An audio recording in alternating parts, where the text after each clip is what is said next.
Hello friends, welcome to my YouTube channel go for it. तो आज हम करेंगे जयशंकर प्रसाद द्वारा रचित पुरस्कार कहानी का सार। तो चलिए शुरू करते हैं। पुरस्कार जो शीर्षक है कहानी का, वो प्रसाद जी की मुख्य ऐतिहासिक कहानियों में से एक है। कौशल राज्य के एक उत्सव से जो है कहानी शुरू होती है।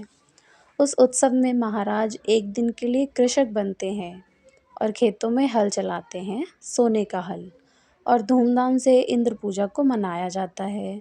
लोग आनंद लेते हैं, खुश होते हैं, खुशी से उत्सव मनाते हैं।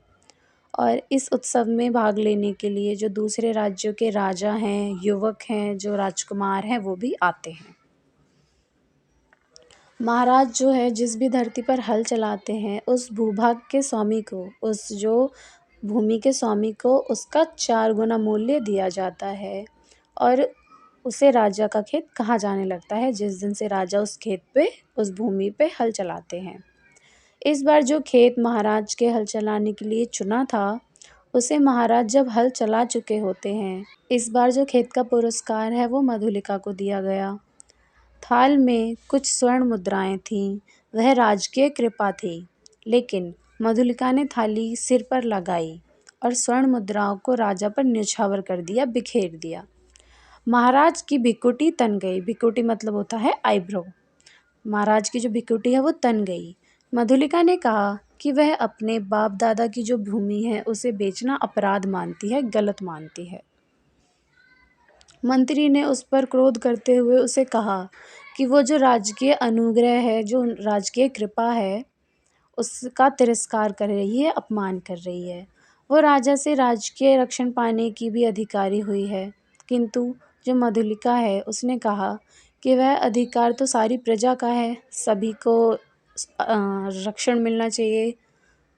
वह इस खेत को राजा को देने से इनकार नहीं कर रही, बल्कि इसका मूल्य स्वीकार करने के लिए मना करती है कि इसका मूल्य वो नहीं ले सकती, उसके लिए ऐसा करना असंभव है। महाराज ने मधुलिका का परिचय जानना चाहा तो उन्हें पता चला कि वो वीर सिंहमित्र की एकमात्र कन्या है। सिंहमित्र कौन थे?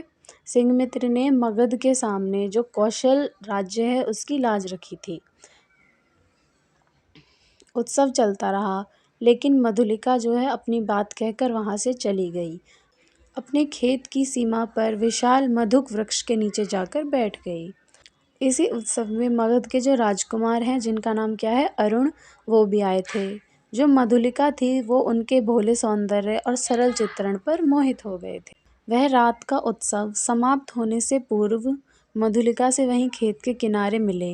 कौन? अरुण, मगध के राजकुमार। उसने मधुलिका से कहा कि वह खेत राजा से उसे वापस दिला सकता है। मतलब जो मधुलिका का खेत गया था वो उसे राजा से वापस दिलवा सकता है। तो मधुलिका ने उसे मना कर दिया, क्योंकि वो जो अपने राष्ट्र के नियम है उसे बदलना नहीं चाहती थी, चाहे उसे कितना भी दुख उठाना पड़े। मधुलिका ने राजकुमार अरुण को कुछ खरी खोटी भी सुनाई।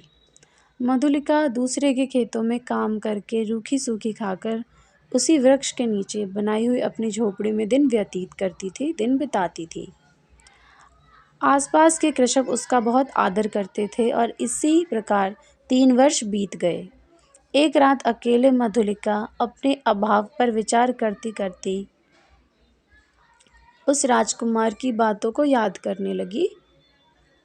कौन से राजकुमार? अरुण। बाहर जोरों की वर्षा हो रही थी कि अचानक बाहर से आवाज़ आई। मधुलिका ने बिजली की चमक में देखा कि बाहर राजकुमार अरुण खड़ा था। मधुलिका ने उसे पहचान लिया। राजकुमार ने उसे बताया कि उसे मगध से निकाल दिया गया है और वह कौशल में आजीविका खोजने आया है। मधुलिका ने पूछा, यदि तुम इतनी दिक्कत में हो, परेशानी में हो, तो फिर इन सैनिकों को साथ क्यों लाए हो? राजकुमार ने कहा कि बाहुबल ही वीरों की आजीविका है। उसने बताया कि वह नए राज्य की स्थापना करके नरेश बनकर रहना चाहता है। नरेश मतलब भले ही उसे उसके राज्य से निकाल दिया गया है, पर वो किसी नए राज्य को जीत कर, उसे हासिल कर कर राजा बनकर रहना चाहता है। उसने मधुलिका से इतना भी कहा कि वो उसे अपनी रानी बनाना चाहता है। मधुलिका जो थी उससे भी रहा नहीं गया। उसने भी स्वीकार कर लिया कि वह आज उसी के बारे में सोच रही थी, विचार कर रही थी बैठी-बैठी।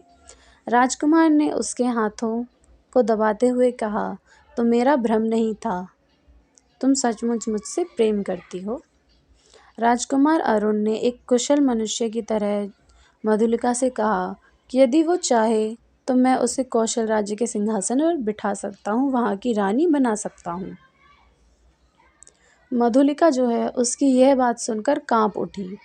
राजकुमार अरुण ने अपनी योजना मधुलिका को बताई और उसे महाराजा से अपनी जो खेती है उसके बराबर भूमि मांगने को कहा। महाराज मान गए।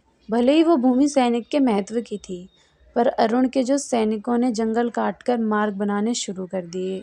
जंगल जो है वो नगर से बहुत दूर था, इसलिए उधर कोई आता नहीं था और ये राजा की आज्ञा थी, राज आज्ञा थी कि वह भूमि जो है मधुलिका को दे दी गई है। तभी अरुण ने अपनी योजना जो है उसे बताई। उसने उसी रात कौशल की राजधानी श्रावस्ती दुर्ग पर अधिकार करने की योजना बनाई है। अरुण चला गया तो मधुलिका सोचने लगी कि वह उसी सिंहमित्र की कन्या है जिसने कौशल की मगध से रक्षा करी थी। क्या वह उसी राज्य मगध के हाथों कौशल की पराजय देख सकेगी, उसकी हार देख सकेगी? उसका मन परेशान हो गया, विचलित हो गया कि एक तरफ उसका प्रेम है अरुण और दूसरी ओर उसका राज्य है, उसका अपना देश। मधुलिका ने देश को चुना। उसने जो है सारी बात जाकर सेनापति को बता दी। पहले तो जो सेनापति हैं उन्होंने उसकी बात पर विश्वास नहीं करा कि पता नहीं वो सच बोल रही हैं या नहीं।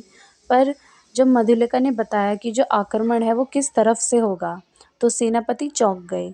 उसने जल्दी जाकर अपने सैनिकों को इकट्ठा करा, एकत्रित किया और रात होने पर भी जो महाराज हैं उनको जगा दिया। फिर जो है मधुलिका को महाराज के सामने उपस्थित किया गया। उसने सब कुछ महाराज से कह दिया, जो भी अरुण की योजना थी। महाराज स्वयं भी तुरंत तैयार होकर शत्रु से लोहा लेने निकल पड़े।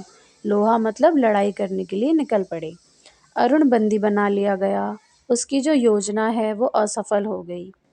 उसे महाराज ने प्राणदंड दिया और साथ ही मधुलिका से भी पूछा कि इसके बदले जो भी पुरस्कार चाहो मांग लो। राजा ने अपनी सारी खेती उसे दान में दे दी, लेकिन मधुलिका ने राजा से वचन लेकर मांगा, मुझे भी प्राणदंड मिले।